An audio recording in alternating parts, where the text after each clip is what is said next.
Yeah, I don't know if you saw the beginning. There is a movement of international workers being sent from our district, and I don't know if you saw that stat, but 1 in 4 of our Alliance Northwest international workers are graduates of Missio College. And this is a church-based education model that allows students. Sorry, someone's calling me on my phone. It's probably Tim. It's probably Tim Heffer. And that allows this Missio College allows it's allowing students to graduate debt-free and field-ready, and you've heard about Vision Alaska, and what you're going to be hearing about in the weeks and months to come is about Vision Missio. It's an opportunity. If you don't have a global partnership, it's an opportunity for you to partner with our homegrown and home-sent international workers from the Alliance Northwest in places like Senegal, Kosovo, in Jerusalem, Bethlehem, in Iraq, and there's other places that international workers are being sent that right now they're in the pipeline that we're super excited about. And this is not at the exclusion of supporting those who aren't Missio grads, because Ben Hurst is in the room, I think. Where's Ben? Ben and Lauren just got appointed to Guinea, and they're headed out next year. And so we're celebrating with Ben from Crossroads in Bremerton. So there's a real move of the Spirit in leaders being raised up. But you're going to be hearing about Vision Missio and your chance you can invest in scholarship funds for future leaders being raised, or you can invest in those global partnerships. Again, you're going to be hearing more about Vision Missio in the days and weeks to come. And we're very excited about that potential. So stay tuned. We have a couple reports that are coming up. We got the Bishop's Report. The Right Reverend Dr. Monty Wright will be giving his report. And then we also have Dr. Jonathan Schaefer, who is going to be giving the President's Report. But before they come, I thought that I would give the Almost President's Report.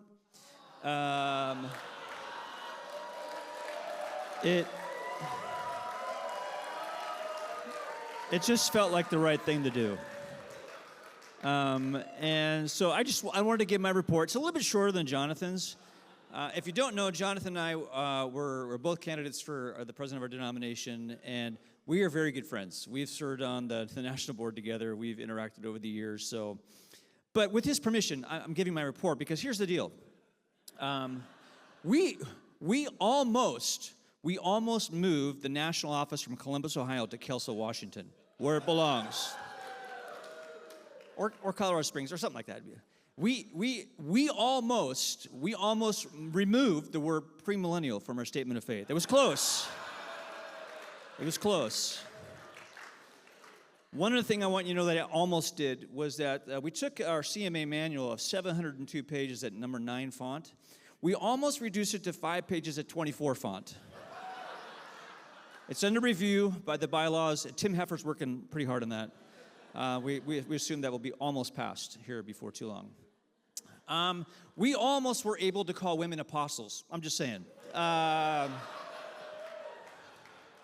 There are so many things that we almost did. So I humbly submit my almost president's report to you. And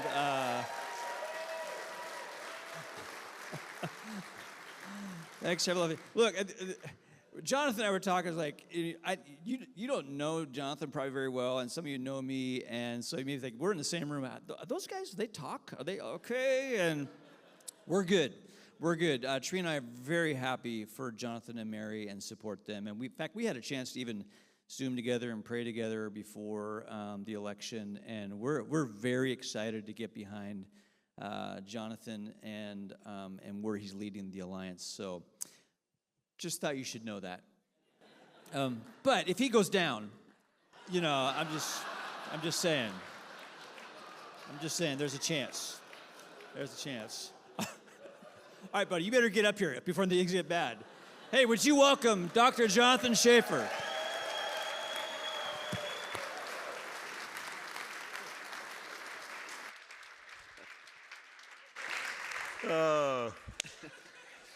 better be careful if I go fishing with Steve. I don't know what's going to happen. Did Jonathan really drown out in the Pacific or what? That was great. Thank you, Steve. Love Steve and Trina. I think we got to know each other at the Large Church Network. We've known each other over the years, and I'm grateful. Yeah. So thank you for being here. It's been a joy to be with you and cheering you on as you continue in the place where Jesus has assigned you, and with the promise in Galatians 6, let us not grow weary in doing good, for at the proper time we will reap a harvest if what? We don't give up. Don't give up. And so I'm eager to continue to hear reports from the Alliance Northwest about what Jesus continues to do. What I'm going to do here is to go through just some of the priorities that we have before us right now as we're saying, what does it look like for us? We can say all of Jesus for all the world. That's where we're going. What are some of the strategic initiatives going on right now for us to get there? First year, I'm 8 months in or so, and there's a sense of having a listening posture to not come in and think, I've got all the answers and here's where we're going to go. But just to say, Spirit of Jesus, what are you doing? There's a sense of getting the pulse and having, going into a local church and just having the patience to say, God, give a picture here and lead us in the way you want us to go. I'll get to that. Let me just, first of all, introduce you to my family, though. You'll see this next slide here. The Schaaf, we have 5 children, and I put this up here so you can say I have some faces in mind to pray for. The daughter and son-in-law on the left, he's a Coast Guard helicopter pilot, and they were the ones who lived on the Oregon coast, seaside for 4 years, just moved this past summer, and they're the ones expecting a baby like any moment now. Then Joy and Xavier, Joy went to West Point, and Xavier, she just finished her Army Give Back, and Xavier is starting his pediatric residency at Children's Hospital of Philadelphia, so they move next month. And they just had their first baby, and are doing great. Mary and me, Mary wishes she could be here, but baby duty. Her mother, who is a wonderful mother-in-law, and a story of redemption. Mary and I grew up in very different backgrounds. Mary's dad was married 5 times. There's lots of drugs in the home and alcohol, but God has redeemed. And Jamie is now a counselor in the church that we were sent out from, one of the 7 or 8 counselors that are there, and just God is doing great things in her life. Our daughter Anna, next to her, is the one who's going to she's working for the State Department. She moves to Monterrey, Mexico in about 2 months to be at the consulate there. Andrew and Allie got married 2 weeks ago and officiated their wedding in the Woodlands of Houston. And they are both Air Force Academy grads, and they are serving at Langley Air Force Base in Virginia. And then Nate, our son, and Kayla, they live in Denver, Colorado. He works for a company called Raytheon. All of our kids, we were not a military family growing up, but when there's a government shutdown, 4 of our kids don't get paid. But that's the family, and they love even though they're all over the place, they love getting together. So usually we meet at a national park or a beach, and love to be outdoors together. The dog's name is Fester. That is not my dog. That is my son, Nace, but he is a great Australian blue heeler, and he's an awesome dog. All right, board priorities. Let me just mention a couple of things that we've had a couple of board meetings, but as I've worked with our leadership team to say, where is Jesus taking us in this first, segment of this next chapter of the Alliance?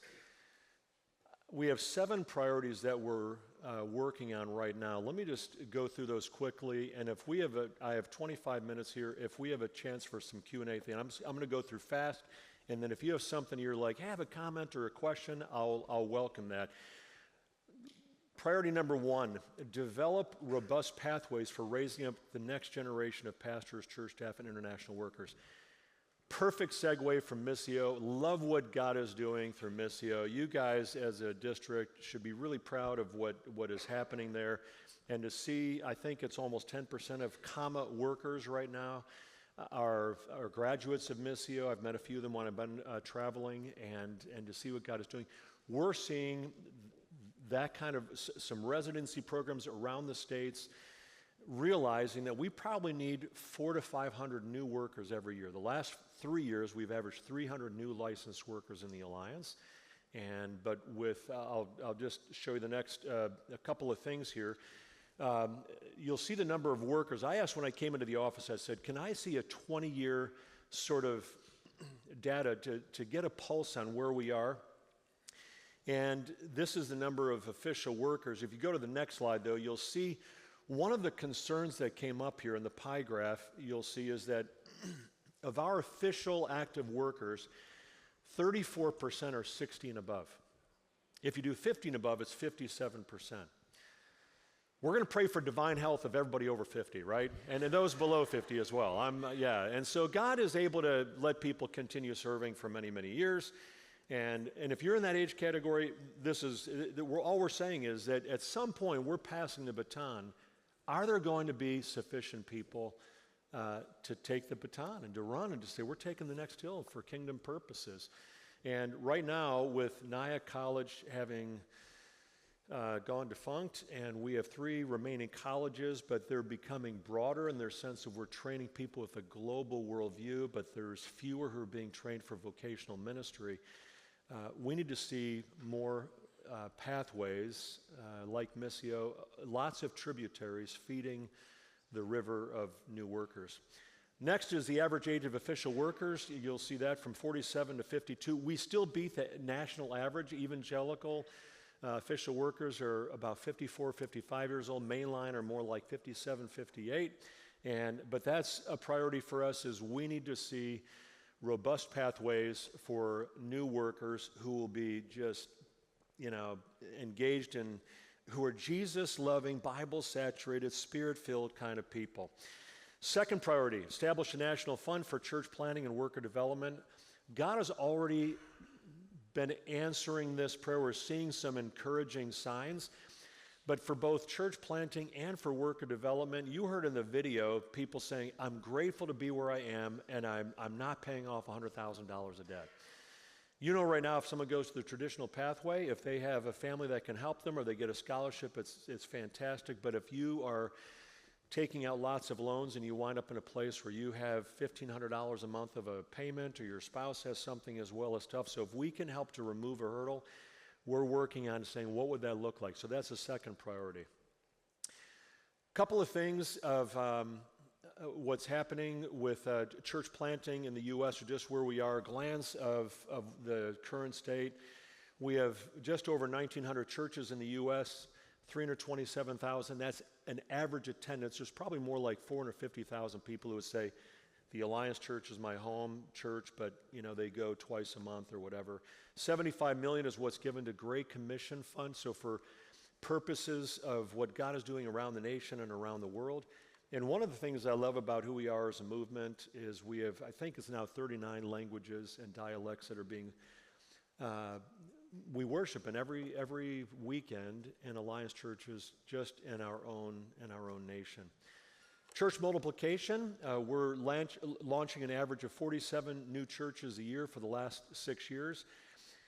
But that's not enough for us to hold steady, because we're also seeing churches that have reached the end of their life cycle. And so the next one you'll see, we've dropped. That probably makes it look more precipitous than what it is. We're down about 31 churches in the last 20 years. But we don't want to just say, well, we're doing better than the average denomination. We really want to say, as long as there are people headed to a Christless eternity, we want to see more and more kingdom outposts in places where there's not sufficient gospel footprint. So right now, an encouraging one, the next one here, you'll see 374 churches on the last year's annual report said, we have an intent to plant in the next 3 years. You might be in that number, or maybe you're thinking about it and saying, God's putting something within us about either a campus or a new church. We want to see more expressions of just gospel proclamation and churches making an impact in their community to bring lift. I mentioned yesterday, really encouraged by the number of baptisms, that there is new life, and what you see there in 2025, the highest number of baptisms in our Alliance 140-year history. That is just,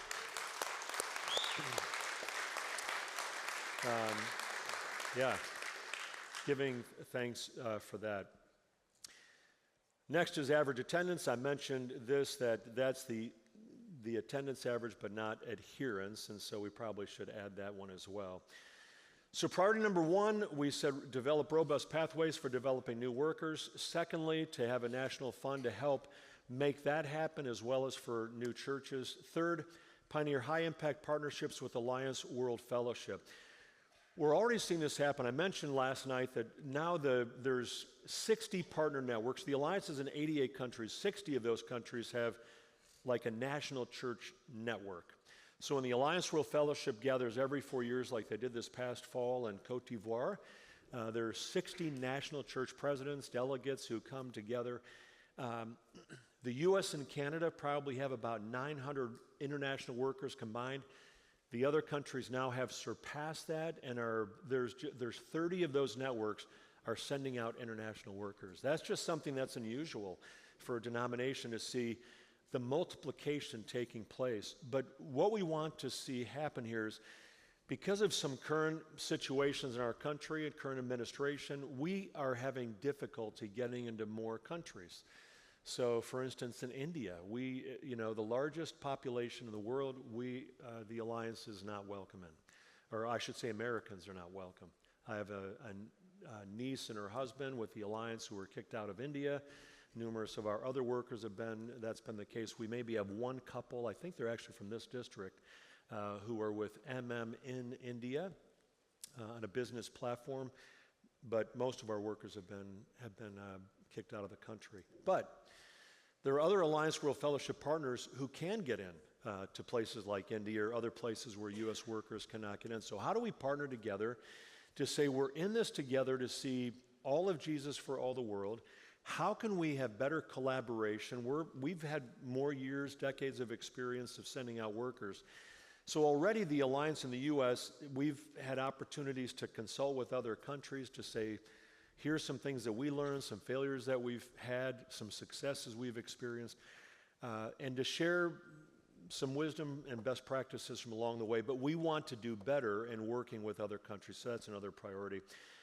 If you're wondering what's the Alliance World Fellowship, the next slide here will just show you 6.3 million Alliance believers with those networks, 25,000 churches around the country. Let me just give one example. The Alliance Church in Peru, they had their 100th anniversary this past November. The three missionary families that went back in 1925 could never have envisioned what would have happened if they would have been and I wonder if Jesus gave them a peek from heaven to see what was taking place, because when they went to Peru in 1925, it was tough sledding. I mean, the predominant faith was not welcoming. There were challenges in just living, and it was slow going. And now today, in Lima alone, the capital city, there are 85 Alliance churches. And around the country, 450 Alliance churches in the country, and they're sending out dozens and dozens of international workers. In fact, the largest church I've ever spoken in, I think, is in Lima, Peru. It's a church that is over 5,000 people, and they're just seeing great things happen. The reality, though, is that on this next slide, that not everybody has equal access. We talked about this last night. To think that there are 7,000 ethnic groups, or when we talk about pantata ethne, that Jesus said to all nations, he didn't just mean geographical countries, but groups within. And having just been in Indonesia, there are large people groups that are virtually untouched with a gospel presence. And so this is what we do. The next one here, you'll see, the 1040 window. Where in the red, people have no access or very, very little access to the gospel, which is exactly where we send 80% of our international workers. The next slide here you'll see, which is different than what a lot of other organizations do. because it's hard. What we do is hard. When we went to Peru in 1925 or to Indonesia in 1928 or other places, I was in Senegal last year. My sister is one of the IWs there. You have someone there as well from this district. But it's hard. I mean, the desert that they live near or maybe on the edge of is almost a metaphor for what the spiritual, temperature is like with the Fulani people and other people groups there. But when I was there, I said, you just tell some of the stories, and I said, when you look at what has happened in these other countries where it was really tough in the beginning, and you see what's happening today, that's what we do as the Alliance. In 50 years, if Jesus hasn't come back, what will they be saying about Senegal, and about other places that we'll be celebrating what God has done? So in the local church that I was sent out from most recently, I would sometimes have people go, I'm sending my money to Guatemala because they're seeing thousands of people come to Christ. And I would say gently, but what I wanted to say just bluntly, but to say, that's a reached place. Uganda is a reached place. Kenya is a reached place. The Alliance doesn't go to places like that because they have thriving national networks of churches. We go to places that are in this spot right here that need to see and see Jesus in action, and that's what we're all about. Another priority, redesign the international worker role in church engagement and home assignment. It's a different day for Alliance missions. It used to be that you would have IWs who would go for 4 years, come back for 1, and repeat that cycle, and they would stay for 40 years. We have fewer people staying for an entire, career. There's all kinds of different models, but how can we help international workers continue to connect with churches, to stay healthy where they are, and to see the attrition rate lower? The Alliance is still, last I heard, had the second lowest attrition rate for a mission team like we are. But the reality is that for us as a denomination, our international workers don't stay as long as used to be the case. And there are lots of reasons for that, but we want to do everything we can in member care and helping our international workers to be able to stay the long haul. But here's the reality. This is sobering for me. The next slide here, you'll see the total number of international workers has dropped quite a bit. On the next slide, you'll see how they're broken up into 4 different structures: Access, and Vision, and Marketplace, serving in 70 countries. And they're doing all kinds of work. You'll see the diversity of impact here. This is just a sample of what they're doing. We want to see our number of international workers continue to grow, though. That's why back to priority number 1, we want to see lots of new workers raised up, sent out. When Jesus said, pray that the Lord of the harvest would send out workers, I think he'd still say, keep on praying that prayer. And we want to see that happening. How is the Alliance funded? I want to say a personal thank you. Those of you who are leading churches, you have some kind of influence, and just with your church family, it's not the international worker, first of all, who helps a church to say, we get to be part of what Jesus is doing and seeing new churches planted all over the world, kingdom outposts. It's the local church leader. It's you. And you're having that part to be able to say, we get to be a part of this, so thank you for those of you who are leaning in. And if you're not, I just think what the Alliance is doing around the world is highly respected. When I was just I mentioned Indonesia, and I talked to the leader of another mission who just said, we are so grateful for the Alliance in Indonesia and other places. We work with your churches, and thank you for what you do. So thank you for helping to give now over $3.5 million from your district last year to what Jesus is doing around the world. Is terrific. I'll just mention one more priority, and then I'm going to take some questions here. We would like to complete Alliance Place as a strategic asset. We're going to finish the project. It's on schedule to be finished the beginning of October, and we have about $5.2 million left to raise. Rob Childs from your district is the guy who is making the project happen. And if you know Rob, Rob does things with excellence, and we're grateful for his leadership. Pray with us that we'll reach that goal. You haven't heard me say a lot about that on video blogs or anything like that. We're trying to stick with donors who've already engaged in that. And if I'm asking people to engage in generosity, I'm asking them for the Great Commission Fund to say, you help us to take Jesus to all the world, both in our nation and beyond.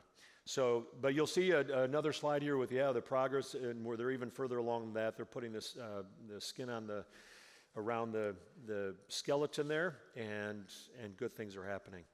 All so that really in the long run, everything we do is to have the fullness of Jesus and bringing that news to people who desperately need the hope that only he can give. One last slide here. There's a QR code, and if you want to know what does Jonathan do in his, what's his schedule like, I send out a quarterly prayer letter, and I would love to have you sign up to be praying for Mary and me. And as we just seek to encourage workers and cast vision for what Jesus has for our Alliance family, we welcome your prayers. And now it's your turn. I'd be glad to take any questions, comments you have that you might say, hey, can you tell us more about this? Anything that you want to ask here, welcome anything. Yeah.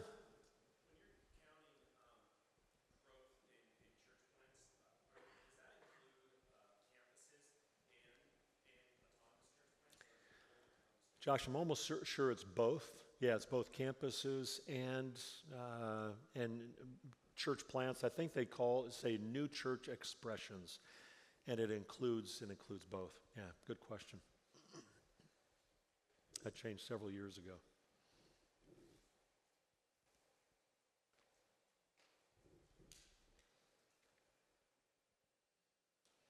Yeah. Do you have a plan for addressing the pre-millennial debate?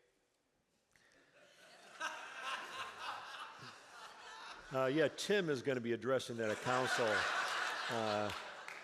And it's going to be funny, I'm sure. I'll be transparent. Your district wrote a good paper. I don't know if you're aware of that in the last number of years on how we can maintain a sense of the imminent return of Christ that we absolutely believe, it's taught in Scripture. But is premillennialism, could we remove that? And I think your district made a great case for that. What has surprised me is hearing from places around the country, including some district superintendents, that how firmly committed some people are to this, and that feeling like if we remove that, it's like a giant Jenga block, and a lot of other theological things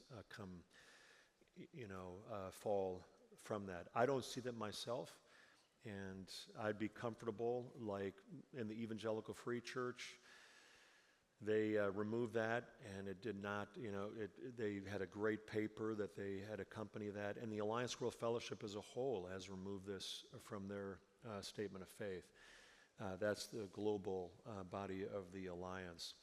But at this point, based on a conversation with the district superintendents that we had at what's called Interchange, which is when all the DSs come together in November, they made a recommendation that we not bring this up yet to Council 2027.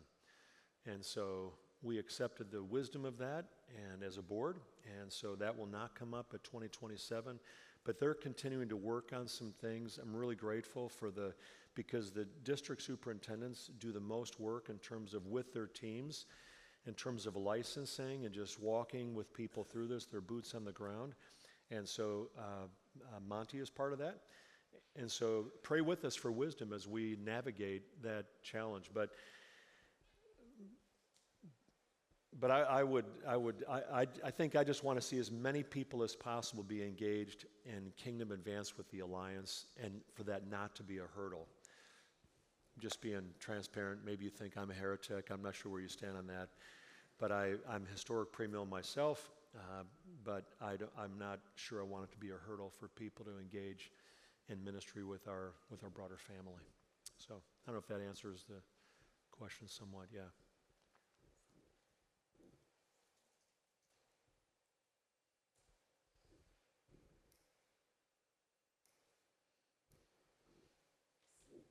All right. I will stick around if there's nothing else. I'll just say this. Mary and I, several of you have said, how has it been in your role? What has it been like? And Mary and I have said we love the Alliance when we were serving in a local church.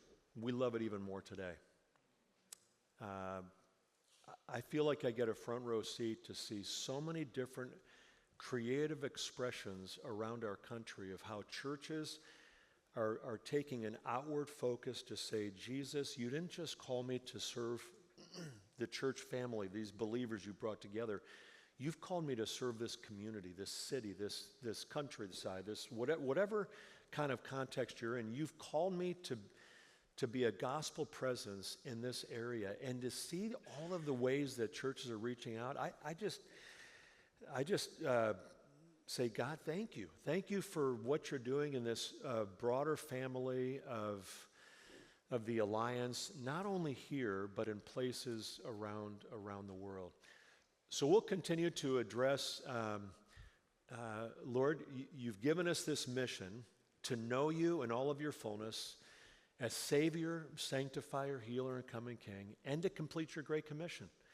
And that's the target on the wall that we're going after. And Jesus is going to keep his promise. Amen. He's building his church, and not even the gates of hell will prevail against it. So with all the craziness in our country and around the world, he's not anxious today. And he's fulfilling his promises, and you and I are invited to be a part of that. I'm excited to be on mission with you. So thanks so much. Yeah, God bless you. Praying for you.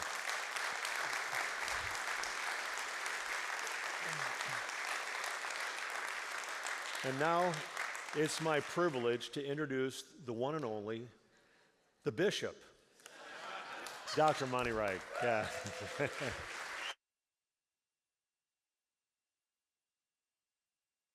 Thank you, Jonathan.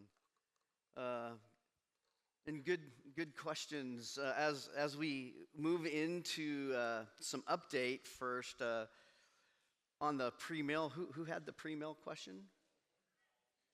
Paul, of course it was you, Paul. No.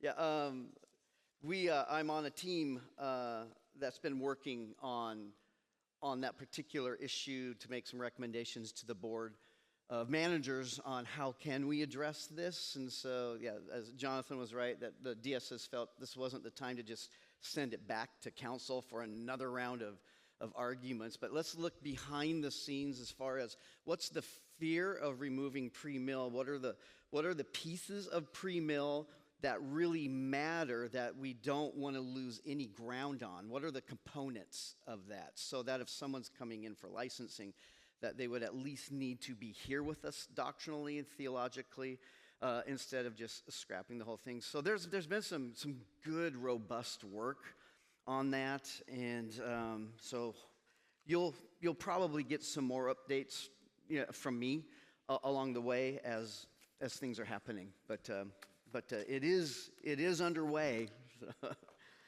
I'm going to break my time with us into two parts. First, I really want to celebrate you all and what's happening really in your churches. And so taking the data from our most recent rounds of church annual reports, and thank you all for working diligently with our team in the district office on getting those reports in so that we can be as close to accurate on some of these growth matrix and health matrix as we possibly can. And so I'd just like to celebrate this with you, because this really tells us what's happening in your churches. And I'm just going to be honest, the news is really, really good on that end. So let's just look at first membership and attendance.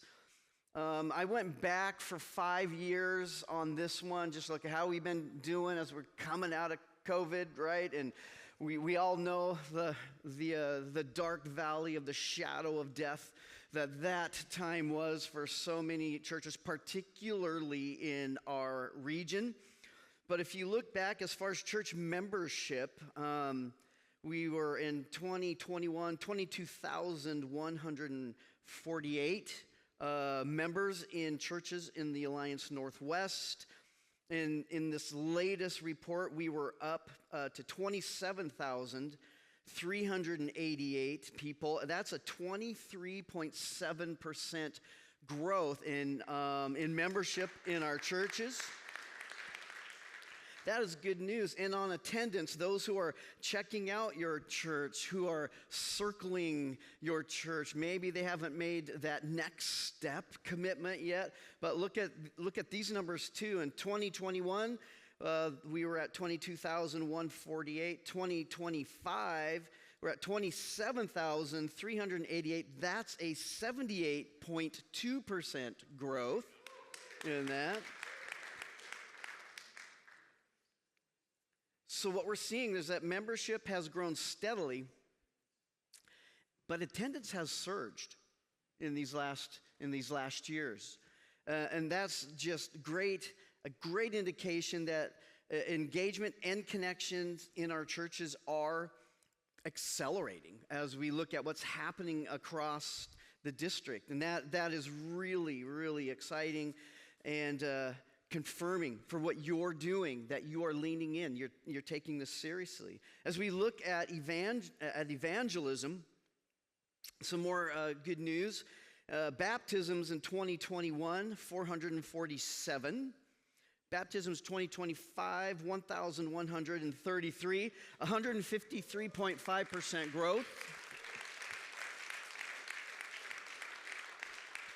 And in conversions, those making first-time commitments for Jesus, from 803 in 21 to 1,637 in 25. That's 103.9% growth in people saying yes to Jesus Christ for the first time in their life. That is extraordinary. Way to go. I mean, really, way to go. So if you look at that with attendance up at 78% right now and climbing. Conversions up at 104% and climbing. And baptisms up at 154%. Just hold this next thought with me just for a moment. That is not normal growth. That is spiritual momentum. God is up to something in the Alliance Northwest. And it's not business as usual. You're not just trying to call it in and get through the day. Those kind of numbers say you are engaging. Many are leaning into the pathways. Many are leaning into the coaching. And so this is just a great moment for me to you to say, well done. Well done. If there's something happening in our district, it's you all saying, you know what, we need to reach lost people. We need to make sure that the kingdom of God is enveloped our communities. We all know it. We don't need a lot more churches, but what we do need are a lot more deeper life alliance churches that are leading people not even just to conversion matrix, but into the deeper life of Jesus that's transformative, because that life translates into other lives. Not just numbers, but in communities changed, families changed, because we know it. When the gospel takes root in a person's life, everything changes. You aren't who you were, and you're not who you're gonna be. And that happens in a church setting, that happens in a community setting. So for me, you, those numbers just say thank you. Thank you for leading with that edge in your lives and in your ministries. On this next one, on Great Commission Fund Giving, I have a couple interesting things to look at here. In 21, total alliance giving from our churches was $2,390,388. In 25, that was up to $2,490,689. So we're at a 4.2% growth in total alliance giving. So well done, my friends, on that. Here's at the same time you can see GCF. So let me kind of dial this in for you a little bit. So the GCF giving here is included in that number. So, because I'm going to give you a third number just to confuse you more with math in a moment. But so total GCF money that was given directly to the GCF is included in the overall Alliance Missions giving. So what is included in Alliance Missions giving? You should be asking then, right? These are special projects that the missionaries are doing, comma service projects, things like that. GC keeps our workers on the field. GCF fund makes sure that they stay on the field. And so what we see initially with the chart is a 18.9 decrease in GCF dollars, but an overall 4.2% increase in Alliance Missions. So I do want to pause on that for just a moment. Because what story might that be telling us? Well, one, generosity is not declining. Perhaps redirection is. I think we all know it's easier to find those touch points of giving with folks in our churches for projects. They're shinier than a fund, right? That keeps the engine moving. So here's a moment, at least for us to pause and say, okay, overall our generosity is still up and to the right, which is awesome. That is generous. This is some of our largest giving right ever. At the same time, as leaders and pastors of Alliance churches, I would say make sure that we are also paying good attention to the Great Commission Fund as the primary driving engine in our giving as well. Because if that continues to decrease, that means less missionaries to the field, which means less projects for your people to connect to. So both of these are really, really, really important. So my ask to you is to consider that when you're promoting Alliance Missions, is making sure that the Great Commission Fund is adequately addressed. Now, however, I want to change that for a moment because I have one more number that I want to give you. And did you have my numbers for the individual givings on that slide, Julie?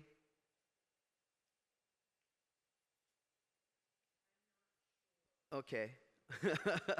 So, well, I'm going to give you one more number. Will you give me the next number? The 3 million number? I feel like Jerry Lewis in the marathon.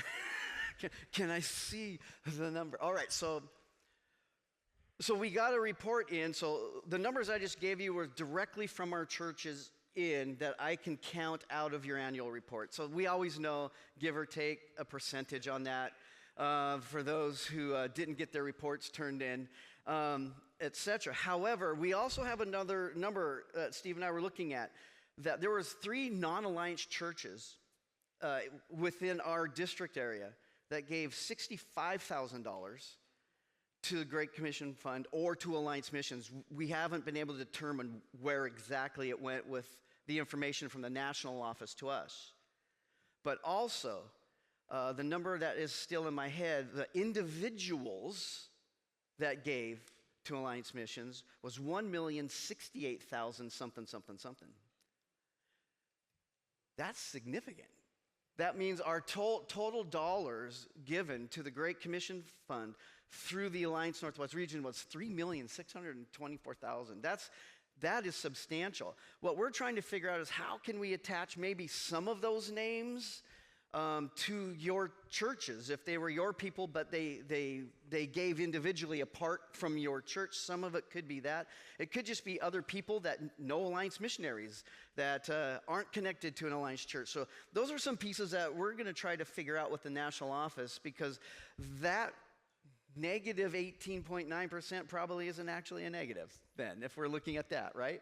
So there's more good news, but still worthy of the moment to say, make sure we're giving equal measure to the Great Commission Fund as well as projects. Sound good? So good job. Look at that. That's $3,624,273 total given to the Great Commission Fund through Alliance Northwest Region. Give yourselves a hand on that.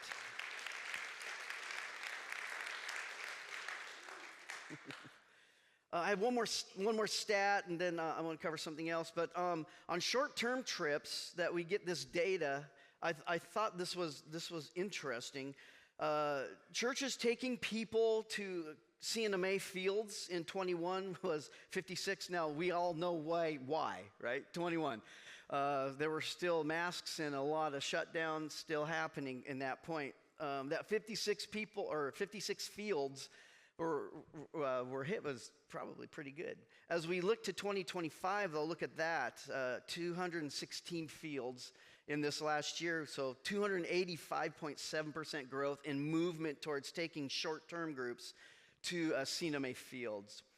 In non-CNMA fields, which we have always been strong in too, we have a growth in 21 from 356 fields to groups to 528 groups in 2025, which is a 43% growth in those fields. So as I look at that data, what does that tell me? It says, one, we are getting good re-engagement, and I would say a strong realignment towards Alliance mission fields, which is the primary fields that I'd love for our churches to be visiting, because then that creates greater connections with our RIWs, our fields, that creates better support for Alliance missions overall. But like you, I had a number of non-Alliance partners as well, and so I'm not saying not to do that. However, if I could ask you to put some priority on things, I'd say let's put the priority on our family first, so that the family can continue to reach the hardest and the darkest places out there in the world. So growth in short-term missions, all of that has been going really good, and that's on you, so thank you so much. You were handed out when you came in this hard piece on our 3-year strategic plan. I'm going to tell you this what you have, and Hannah, thank you for all of your printing and branding and work, man, and your videos and the app and the website and everything to keep us rolling. What you have here, I'm not going to go through this in depth, but this is like the 10,000-foot view of our reworked 3-year plan. The QR code up here, if you're interested in, if you take a picture of that will take you to about the 25-page document that is the full 3-year strategic plan on what are we doing in the next 3 years to hit our 6 MOs. What I'd like to do with our time this morning is just look at some of the readdressing that we did. District Conference in Vancouver. At the end of District Conference, I walked through the end of 3 years of working on those MOs from my first term, because we were at the end of that. And so that was a fun time to say, here's what we went after, and here's all the things that we were able to accomplish, which has set up for this time period the new pathways that are coming and refining the pathways we developed in that first year. So with Dexcom, what we did, our district leadership team, at the end of that measurement, we said, okay, is God still calling us to focus on these? Is this still the heartbeat that my team is to be after, and helping all of our teams grow in these 6 key areas? And So we spent some months on this, and what we ended up doing was some refining and some development. So our team crafted explanation statements to really help us succinctly understand what the MO was about. We refined the MO language a little bit to become clearer. The team has worked through problems of practice with each of the strategic goals and theories of action. And so the theory of action, you'll see a little bit on the back side with the 3-year overlay of here are the things that we're trying to get done in year 1, in year 2, and then in the next year 3 for a final measurement. And then ultimately, if you do want to look at the larger document, again, it'll be a little more detail about what each of those are.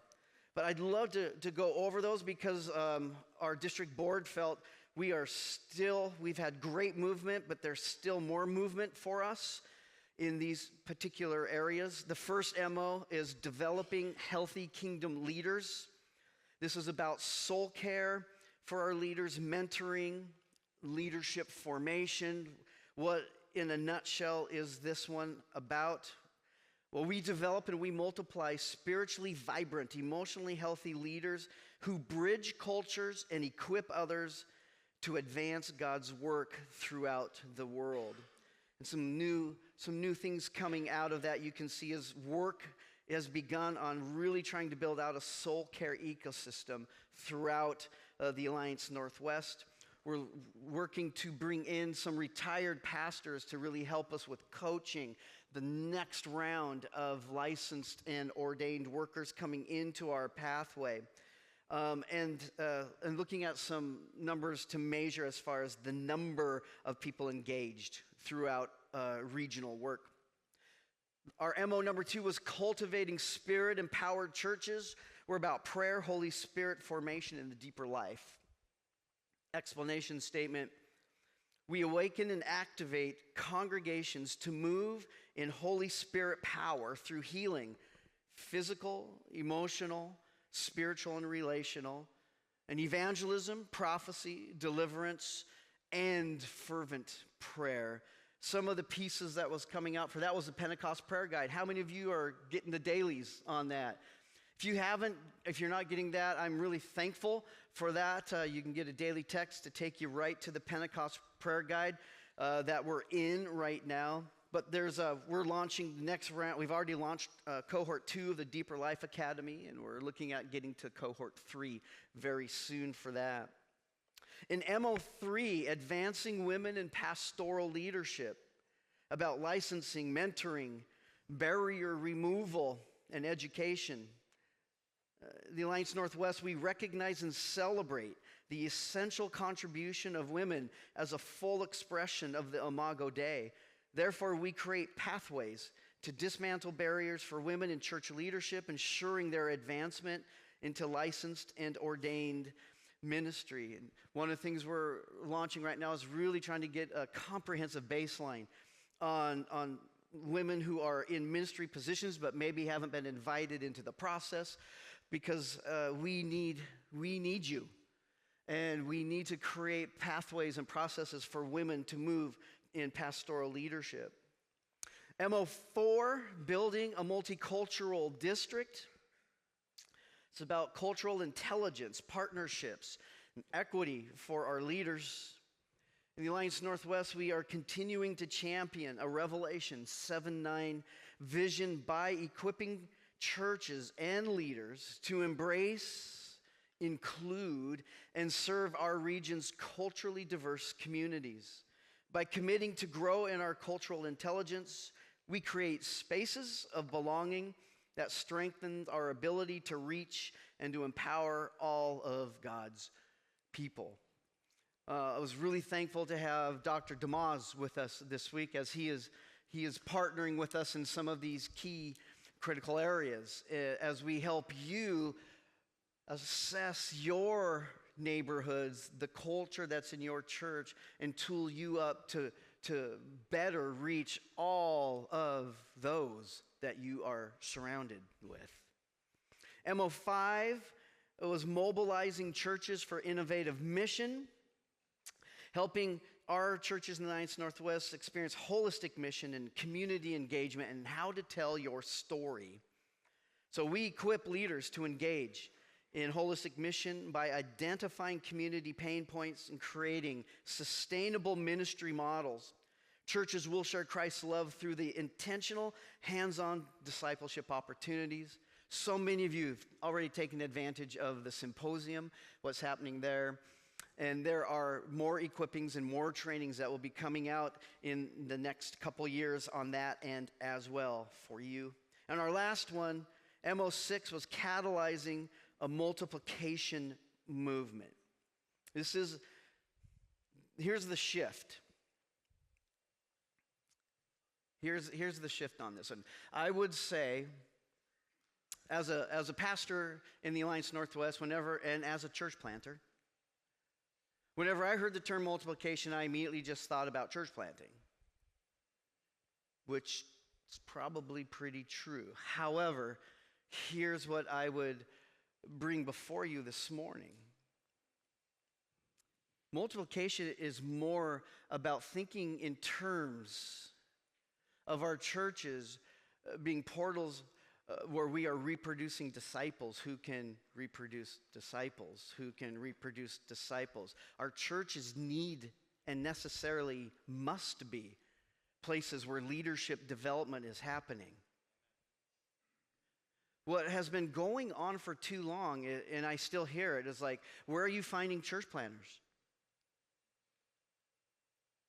Where are you going to find a planner? Because every pipeline is empty. Jonathan was talking about, even on the IWs, we want to firm up our pipeline. When it comes to planting, the pipeline's gone. You probably know why. It's because we are not developing disciples who make disciples, and we are not developing leaders that you could identify in your local churches to say, that person is called to Senegal. That person has the traits of a planter. We're not even thinking about that because we tend to be so focused on just making sure our church is growing, we're doing the right things, rather than the prime directive of helping our churches become places of multiplication. So we need to multiply disciples. We need to multiply leaders. If we do that, guess what we'll have? Planters. What we'll have are IWs. What we'll have are networks of people looking at each other's churches and saying, I've got 6, my goal is that we have so many potential planters and IWs that we're just going, okay, Lord, where's the money coming from for this? Wouldn't that be a great problem? I will tell you one thing. If you wait to have the money before you do the thing, you'll never do the thing. Vision, or money follows vision. Vision does not follow money.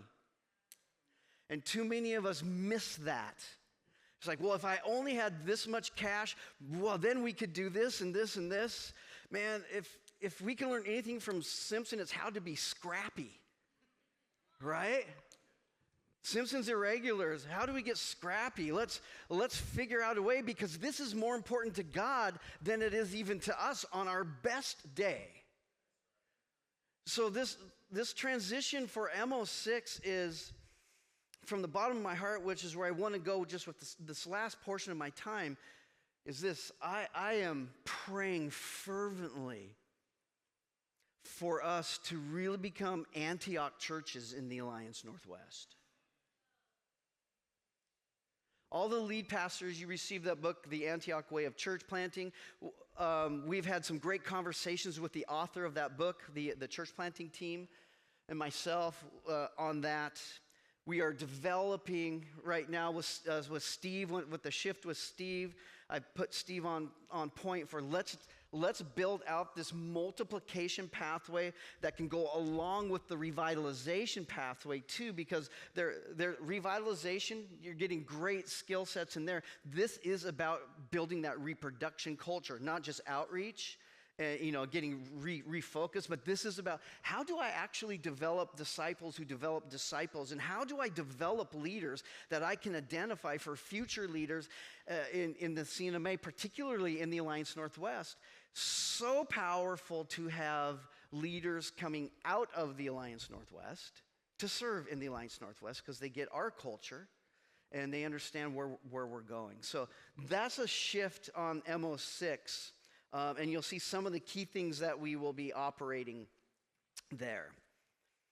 That makes sense to you? So that's about as deep as I'll go there. If you have questions, you can send them all to Dr. Jonathan Schaefer, and he will answer absolutely any question about what we're doing or not doing in the Alliance Northwest. But yeah, here, the other thing I would ask you to do with this piece is pray over it, post it somewhere. And on the very bottom, on the back, how can you stay engaged with what we're doing as a whole district, to say these are 6 areas that if we are really growing healthfully and beautifully in these areas, that's a beautiful district. That's a kingdom. That's a kingdom that's happening in the Alliance Northwest. Amen?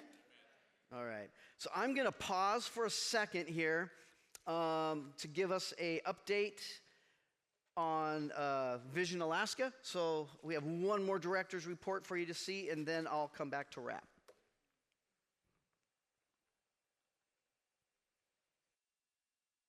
Greetings, I'm Dan Samuelson, Project Manager for Vision Alaska. District Conference at Anchorage is a great opportunity to share with you a little bit more about the Vision Alaska initiative. Vision Alaska was introduced at District Conference 2 years ago in Vancouver, Washington. It's a response to a very simple fact. Alaska is part of our district. As God guides, there are ways we can respond to the needs and opportunities in Alaska in strategic, sustainable ways. Our declaration of intent, our tagline, is doing more together. There are currently more than a dozen Alliance churches doing tremendous work across the state. As Alliance churches from Washington, Oregon, and Idaho team up with them, as Alaska churches discover new ways to partner with each other, and as we connect with other like-minded Christian organizations, God will use us to share the help and hope of Christ in Alaska. Let's be honest. Alaska is a huge state. Approximately 20% of the total land mass of the United States. Parts of it are above the Arctic Circle. Parts are 1,500 miles south of that in a temperate rainforest. Large parts are off the road system. You get there by plane, boat, or snow machine or dog sled in the winter, or you don't get there. The state tells us there are as many as 200 native villages across that vast region. Some of those villages have little, if any, consistent gospel witness. When we said in Vancouver, let's do this, we committed to the model of missional work that has marked the Alliance since its birth. It's ministry with big challenges. It's ministry requiring outside the box thinking. Many times there is no box, but with God's guidance and the Holy Spirit's empowering, we can make a difference. God is working. One of the goals of Vision Alaska is to begin more churches as God reveals opportunities. On May 18 last year, Ketchikan Filipino Ministries held its first service, providing an evangelical witness for the 1,000 plus Filipinos that live in that community. Currently using a once per month format, as many as 60 people are attending their Sunday services. A second goal of Vision Alaska is equipping and mobilizing more workers to serve across the state. Northbound is a training program we are developing with the Alliance National Office that will soon provide 1 and 2 year tracks to provide more people to join in ministry in Alaska. This summer, we'll begin ministry to some of the 10 native villages in the Naknek region of Western Alaska. Our Alliance Church in Naknek will be the hub for this new ministry. Our goal is to continue to identify additional hubs throughout the state for village outreach. Thanks to all of you that have been praying for Vision Alaska. Thanks to all of you who have said, how can we get involved?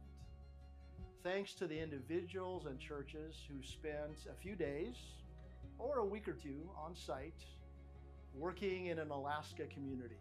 It's exciting and encouraging to watch the Alliance Northwest family declare, we can do more in Alaska, and to move ahead. It matters.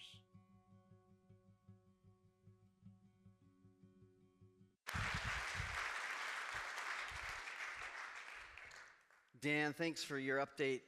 Thanks for your update on that. And thank you all for stepping into Vision Alaska. You're here because of Vision Alaska, right? So you made your way up. Thank you so much for that. The churches that have been stepping up and partnering with our churches, praying for our churches. Dan has been working hard at networking.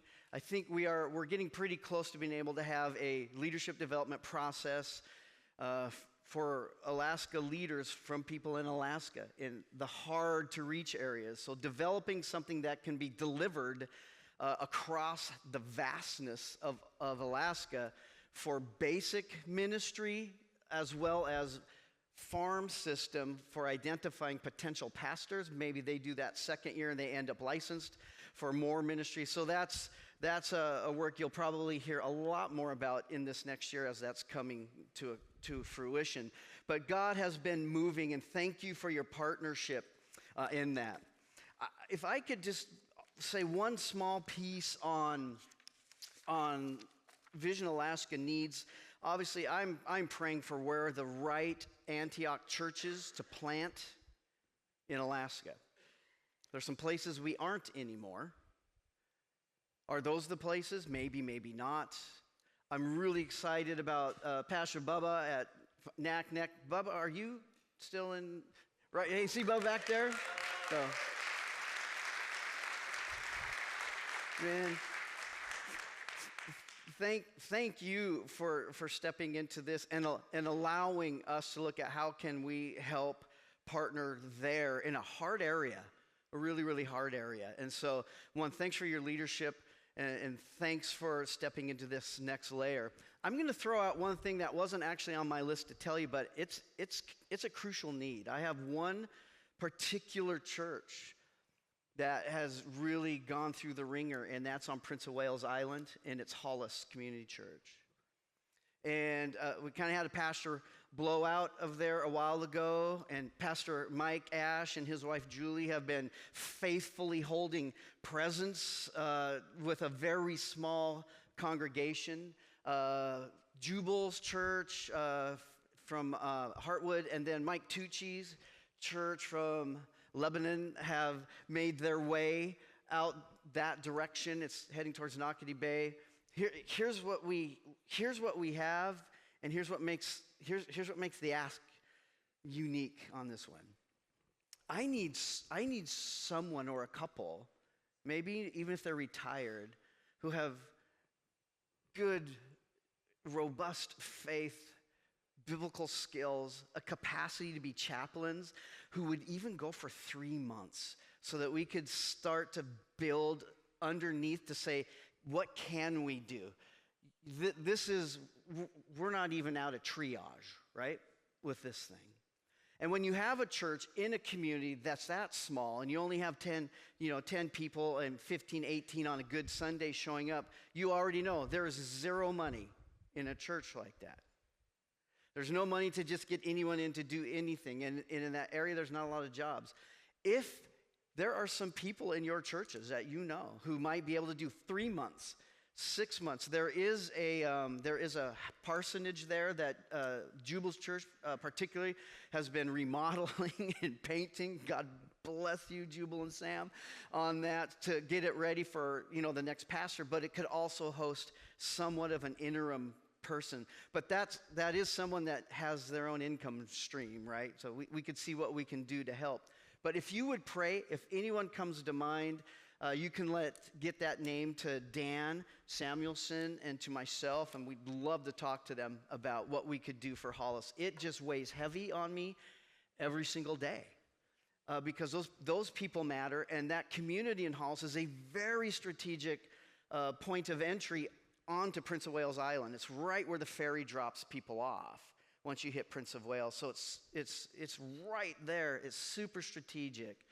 And I would really love to see that church reignite. But it will take a unique leader like Joe and Shelley LeGroux, who I'm sure are still in the house. What they did for Nocatee Bay, to step up into Nocatee Bay, raising their own support to pastor full time as really missionaries in residence. And so these harder, smaller communities are tricky. They're tricky, but they matter as well as any other community in the Alliance Northwest. So I would ask that you pray. And if you do have names, to let us know.